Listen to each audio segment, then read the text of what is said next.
뱃살은 과도한 칼로리 섭취, 운동 부족 등 다양한 이유로 나타납니다. 뱃살에는 피하지방과 내장지방 두 가지로 나누어지며 특히 유난히 배에 살이 많은 분이라면 내장지방을 의심해 보아야 하는데요.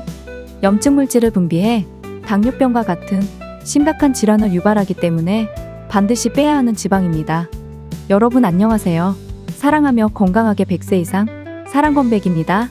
오늘은 건강을 망치는 내장지방 뜯과 빼는 방법에 대해 알아보도록 하겠습니다. 시청 전 구독과 좋아요, 알람 설정, 공유 부탁드립니다. 여러분 내장지방 수없이 많이 들어보셨죠? 하지만 정확한 내장지방이 무엇인지 모르는 분들도 많이 계실 거라 생각합니다. 도대체 내장지방이란 무엇일까요? 내장지방은 복강 내내장 주변에 지방이 축적되는 것을 말하며 복강 안쪽 내장 사이를 연결하고 있는 장관막에 지방이 많이 쌓이는 경우를 내장비만이라고 합니다.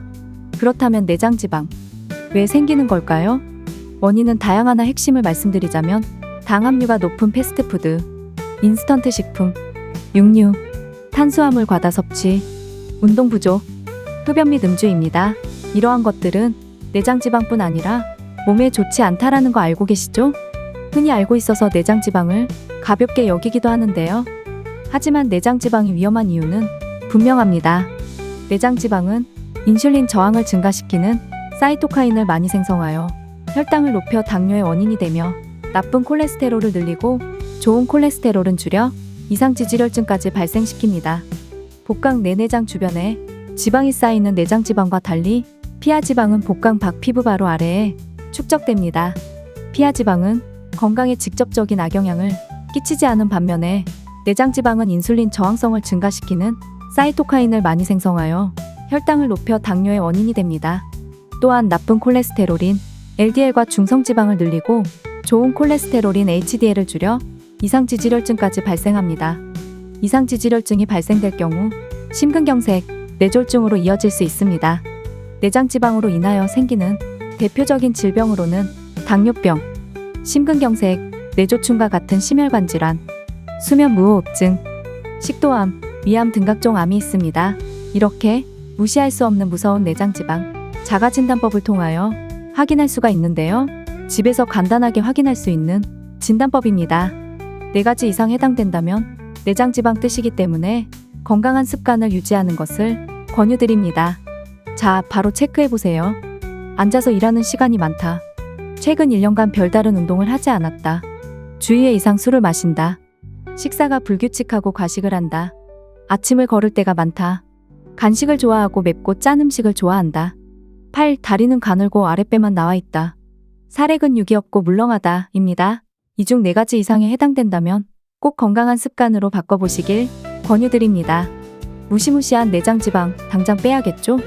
내장지방 빼는 방법을 알려드릴게요. 바로 가장 먼저 해야 하는 건 정제 탄수화물 줄이기입니다.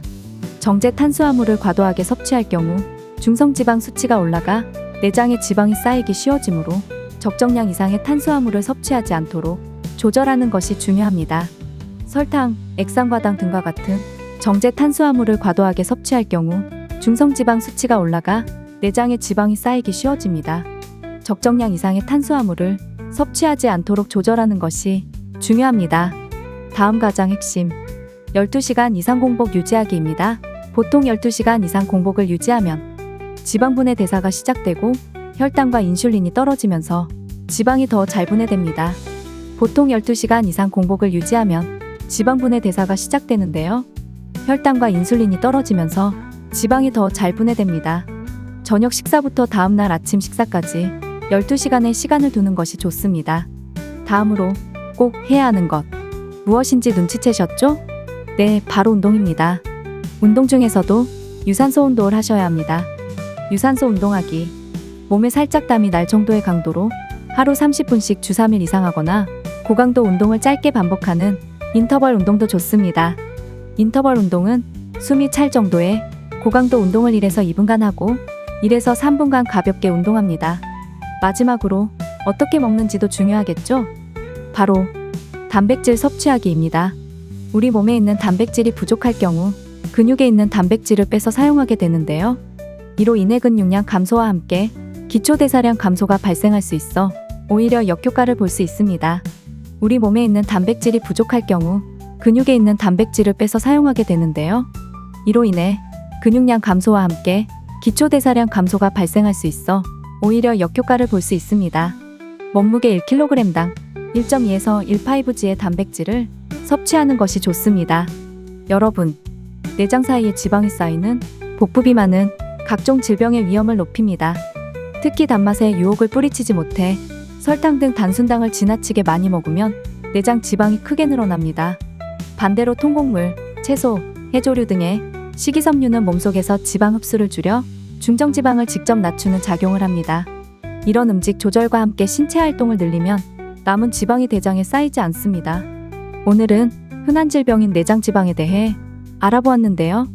도움이 되셨나요? 오늘 알려드린 내장지방에 대한 이야기들을 기억하시고 실천하셔서 내장지방에서 벗어나 더욱 건강해지고 건강하고 행복한 삶이 되시길 바랍니다. 오늘의 내용이 도움이 되셨다면 좋아요와 구독하기, 소중한 분들께 공유까지 부탁드립니다. 다음 영상에서도 더욱 유익한 영상으로 찾아뵙겠습니다. 여러분 시청해주셔서 감사합니다.